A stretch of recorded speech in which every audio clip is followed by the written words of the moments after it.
Right, so I've just landed in Tudor London, and the first thing that hits me before I can even take in where I am is the smell. I don't have words for it. I'm going to try anyway. Imagine fish. Raw, rotting fish. Now lay a smoke on top of that. Wood smoke, coal smoke, something darker than both. And then, underneath it all, something completely unidentifiable that I genuinely hope I never figure out. It is thick. It sits in your throat. My eyes are already watering, and I've been here about 40 seconds. Great start. Okay, so here's the plan. I'm checking into a room at a local inn. I'm going to spend the day in the market actually living like a Tudor Londoner, eating what they eat, seeing what they see, and then later today I have a meeting. Pretty significant one. Henry VIII, in person, at Hampton Court Palace. Just a totally normal Thursday. Before we get into all of that, genuinely from the bottom of my heart, thank you. 150,000 of you have subscribed to this channel in just a few weeks. That is absolutely insane. I still don't fully believe it. And to everyone who's become a channel member, you are actual legends, and I appreciate every single one of you. Okay, enough of that. Tudor London, let's go. The first thing I notice before the smell even fully registers, if that's possible, is the buildings. They lean, like dramatically lean. They lean into each other across the street above your head, these upper floors jutting out further and further until they're almost touching. It creates this sort of dark tunnel effect on the narrower streets. I genuinely cannot tell if they're structurally sound or if they're just holding each other up out of necessity. Maybe both. Maybe that's Tudor engineering. I think I've already been clocked as an outsider. Few people have looked at me in a way that very clearly says you're not from here.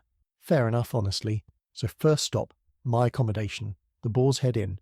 By the 1530s, London has hundreds of these inns scattered all over the city. They serve food and drink, offer rooms for travellers, and have stabling around the back for horses. They're also, crucially, the social hubs of the city. Whatever was being talked about inside a place like this that was the news, not printed news, not official news, real news. Word of mouth, rumour, gossip passed between travellers from different parts of the country. This was how information actually moved. The staircase is extremely small.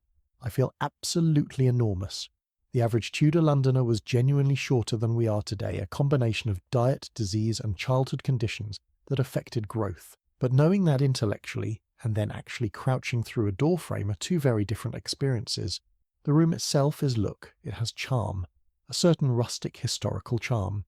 The mattress is straw, actual straw, the kind horses sleep on, and in the corner there is a chamber pot, which is doing the job that an entire bathroom would do in 2026.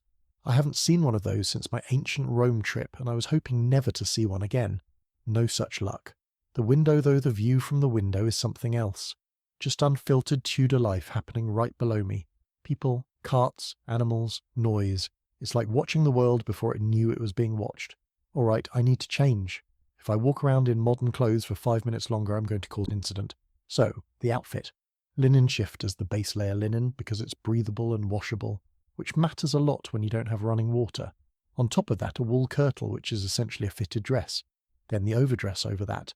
And finally, the coiffure linen cap that covers the hair. Every woman in London is wearing some version of this right now. It is extremely itchy. The wool is doing things to my skin that I was not ready for. But if I want to move through this city without being immediately flagged as strange, this is what I need to wear. Let's go. Cheapside. This is the main commercial street of Tudor London, and I was completely unprepared for what that actually means in practice.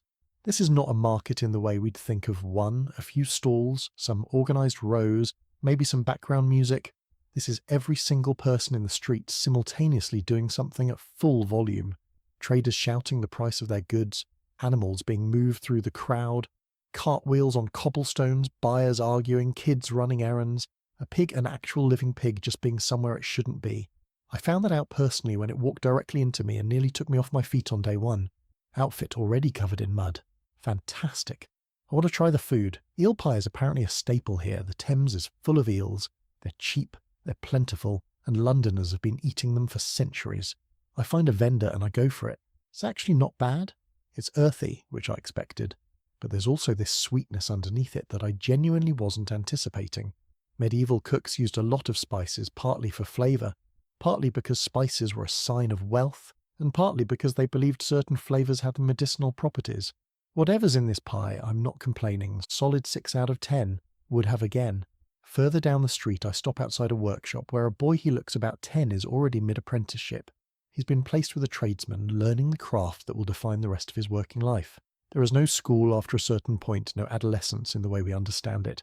By 10, you're already part of the adult economy. He's genuinely skilled, though. Whatever he's doing it well. Fleet Street next, and this one stops me completely. There are printed sheets here, pamphlets, notices, news. In 2026, information travels at the speed of light, social media, news apps, global broadcasts in real time. In 1536, this right here is the equivalent. The printing press, which Caxton brought to England only about 60 years ago, has completely transformed how ideas move. You can print something here and have it read across the city within hours. Henry VIII has already figured out exactly how dangerous that is. He's begun censoring printed works, controlling what can and can't be distributed.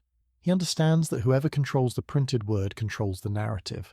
In many ways, he's running one of the earliest information control operations in English history. The crowd shifts suddenly. Something's happening further up the street and everyone is moving towards it. I go with them, hoping it's some kind of public celebration or festival. It is not a festival. It's a public execution. In Tudor England, public executions are not considered a dark edge of society, they're a central function of it. The entire system of law and order is built on visible deterrence. The crowd around me is loud, not horrified, not subdued. Loud in the way a crowd is loud when it's been entertained. Nearby, a man is shouting about what a great and noble ruler Henry VIII is. I catch his eye for just a moment. There's nothing behind the words. He knows, I know, probably everyone around us knows, but you say it anyway. You say it loudly. Because the wrong word on the wrong day can end very badly for you. London Bridge. I need a moment just to process this. London Bridge in 1536 is not a bridge in any sense I'm familiar with. It has over 200 buildings on it. Homes, shops, a chapel, a water wheel. It is a street that happens to be suspended over the Thames. It took 33 years to build and was the only crossing over the river in the entire city until 1750. The whole of London's north-south trade funnels across this one structure. At the top of the gatehouse there are heads on spikes. People who are executed traitors, criminals displayed as a warning. And what gets me is that no one around me looks up. They just walk under them. This is background to their daily life. Context becomes normal when you grow up inside it. The Tower of London is visible from the bridge, built by William the Conqueror in 1078, which means it's already nearly 500 years old as I'm standing here looking at it. In 1536, it serves simultaneously as a royal palace, a prison, an armoury, the royal mint, and the home of the crown jewels. The range of things that happen within those walls, from coronation preparations to executions, is genuinely staggering. Evening. I need food and somewhere to sit, and I find a tavern. I pick the one that looks the quietest. I should clarify what quietest means in this context. It means the shouting is slightly less continuous. That's the bar. The menu is ale, pottage, pie, bread. That's it. I order the ale and the pie. What arrives is more of a very thick stew with some unidentifiable meat situation happening inside it. But it's genuinely herby and rich, and I've had worse, I'll say that. The ale is much weaker than I expected. Less like beer, more like lightly fermented water. Which makes sense, water in Tudor London is genuinely unsafe to drink. So ale is the everyday alternative, brewed just strong enough to be safer than the river. And then musicians arrive, and then people start dancing. And somehow I have ended up at the most chaotic, lively, genuinely enjoyable party I've been to in years, in a tavern in 1536, and I cannot explain how it happened. These people work brutal hours, live in difficult conditions, and have almost no safety net of any kind. And they dance like the music is the whole point of being alive. I get back to the inn late, pleasantly ale-warm, and fall asleep on my straw mattress. Day 1. Knocked over by a pig. Watched a public execution. Danced in a medieval tavern. Not what I expected, but also genuinely wonderful in parts. Day 2. And there's a letter waiting for me. An invitation from Henry VIII himself. Dinner at Hampton Court Palace. Now Henry is not actually the reason I'm going. There's someone else I need to get to. Someone whose situation in 1536 is becoming very, very dangerous, and who doesn't fully know what's coming. The court outfit is a lot. It's heavier than my previous outfit by a significant margin. There are layers I cannot name. There is structure built into the fabric itself. The embroidery is hand-stitched, every single thread placed individually by someone who probably spent weeks on this garment alone. It is genuinely beautiful, and I genuinely cannot sit down properly in it. Hampton Court Palace. Even knowing what I know, even having read about it, seen pictures of it from 2026, standing in front of it in person is something else entirely. It's enormous. It's opulent in a way that feels almost aggressive compared to what I've been seeing in the streets for the past day. The gap between this and the Boar's Head Inn is impossible to overstate. I have one objective here, and it is not dinner. I need to get to Anne to warn her that the situation she thinks is stable is about to collapse around her, that Henry's loyalty is not what she believes it to be, that she needs to leave, and soon. And then Henry VIII walks in. He's bigger than I expected, not just all present in a way that fills the room before he says anything. My brain does a complete emergency recalibration. He already knows my name. He wants to know what history says about him. I tell him he is very well remembered. This is true. I do not specify in what ways. I find a moment to get to Anne. I tell her what I can, that she needs to leave, that Henry will betray her, that she is not safe. She doesn't believe me. She believes in her position, in Henry's word, in the world as she currently understands it. And I know, standing there, that I cannot change what's coming. That's the brutal thing about visiting history. You can see the shape of what's ahead, but the people living inside it can't. Dinner. The table is covered in more cutlery than I have ever seen in my life, and I do not know what any of it is for. I'm sitting in Hampton Court Palace eating dinner with Henry VIII, completely panicking internally about which fork is for what, while also processing the conversation I just had with Anne, while also trying not to say anything that gets me executed. The food, for the record, is extraordinary, rich and heavily spiced. Layers of flavour that would have cost a fortune to produce. It tastes like wealth. It tastes like a different world from the eel pie and tavern stew of yesterday. And then, again, somehow, there is dancing. Henry wants to see if someone from 2026 can manage a pavane, a formal Tudor court dance with very specific steps and a very specific tempo. The answer is, not really. I do my best. My best involves treading on the King of England's foot twice, possibly 3 times, and being asked, very politely but very firmly, to leave. I keep my head. I consider that a win. So, Tudor London.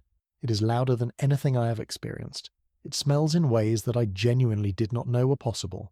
It is brutal, in ways that are difficult to fully absorb the public executions, the heads on the bridge, the way fear functions as a public utility, the knowledge that your life can change entirely based on a single word in the wrong company. Disease alone would likely have finished me off within a couple of weeks, but the food is better than I expected. The ale grows on you, and the people are what I keep coming back to. Working with almost nothing, living in conditions that we would find completely unacceptable, and somehow still dancing at the end of the day, still finding the music, still laughing in the tavern. I have so much that they don't, and I'm not sure I enjoy any of it as much as they seem to enjoy that Tuesday night in a noisy room with cheap ale and a fiddle. I'm going back to 2026. I'm going to have the longest, hottest shower of my entire life, and I'm going to think about Tudor London for a very long time. If you want to come on the next one, whenever that ends up being hit, subscribe. I'll see you there.